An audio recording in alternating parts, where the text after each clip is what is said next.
আমরা কেন আল্লাহকে দেখতে পাই না? মানুষের পক্ষে কি আল্লাহকে দেখা সম্ভব? আসসালামু আলাইকুম ওয়া রাহমাতুল্লাহ।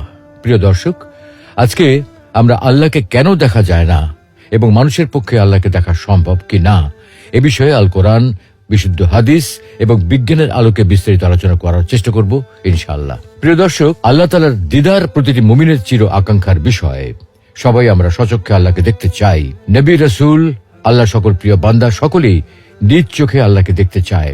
যে আল্লাহর জন্য এত সিজদা, এত আনুগত্য, এত ভালোবাসা, সেই আল্লাহকে না দেখতে চায় কে? তাই মুসা আলাইহিস সালাম নিজ চোখে আল্লাহকে একটি বার দেখার আকুতি জানিয়েছিলেন। কিন্তু মুসা আলাইহিস সালামের মতো জলিলুল কদর রাসূলের পক্ষে আল্লাহকে দেখা সম্ভব হয়নি। আমাদের প্রিয় নবী মুহাম্মদ সাল্লাল্লাহু আলাইহি ওয়াসাল্লামের অন্তরেও আল্লাহকে দেখার ভীষণ আকুতি ছিল, কিন্তু সাইয়্যিদুল আম্বিয়ার পক্ষেও আল্লাহকে দেখা সম্ভব হয়নি। বস্তুত দুনিয়াতে কারো পক্ষেই আল্লাহকে দেখা সম্ভব নয়। আল্লাহকে দেখা সম্ভব না হওয়ার কারণটা কি? প্রিয় দর্শক, এই পৃথিবী এবং মহাবিশ্বে বাস্তবে যা কিছু আছে, যে সকল পদার্থ এবং শক্তি আছে, যেগুলোর অস্তিত্ব বাস্তবে বিদ্যমান আছে, আমরা কিন্তু সেগুলোর সবকিছু চোখে দেখি না। অথচ সেগুলো বাস্তব সত্য এবং সেগুলোর উপস্থিতির কারণে আমাদের শরীর ও জীবন নানাভাবে প্রভাবিত হয়। কিন্তু তারপরেও আমরা সেগুলো দেখতে পাই না, কারণ রিয়েলিটি বা বাস্তব জগৎ শুধুমাত্র আমাদের পঞ্চ ইন্দ্রিয়ের মধ্যে সীমাবদ্ধ নয়।